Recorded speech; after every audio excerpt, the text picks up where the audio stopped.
ঈদের ওয়াজিব নামাজ, এই নামাজে কোনো আজান ইকামত নেই। অবশ্যই ঈদের নামাজ আপনাকে 2 রাকাতেই পড়তে হবে।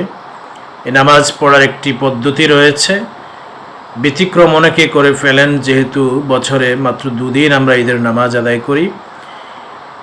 ইমাম সাহেব তাকবীর বলবেন, এটা হচ্ছে নামাজের প্রথম তাকবীর। আর অতিরিক্ত আরও 3টি তাকবীর বলবেন। আল্লাহু আকবার, এই তাকবীর বলবেন আল্লাহু আকবার, আল্লাহু আকবার, আল্লাহু আকবার। 3টি অতিরিক্ত তাকবীর বলবেন।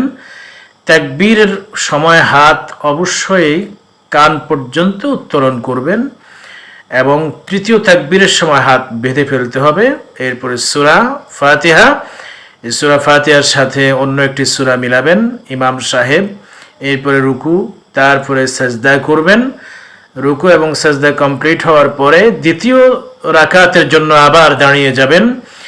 দাঁড়িয়ে গিয়ে সূরা ফাতিহা পড়বেন, সাথে আরেকটি সূরা মিলাবেন। তারপরে তিনি অতিরিক্ত আরও 3টি তাকবীর বলবেন এবং এই তাকবীরগুলোতে হাত উত্তোলন করবেন। চতুর্থ তাকবীর বলে রুকুতে যাবেন। এরপরে সাজদা করবেন।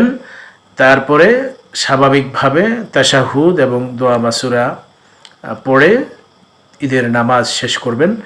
নামাজের পরে অবশ্যই আপনাকে খুতবা শুনতে হবে, কারণ খুতবা শোনা ওয়াজিব। অনেকেই খুতবা না শুনে দ্রুত বের হয়ে যান। বিষয়টা নিতান্তই গর্জিত একটি কাজ, সুন্নাহ বিরোধী একটি কাজ, কারণ খুতবা শোনা আপনার জন্য ওয়াজিব।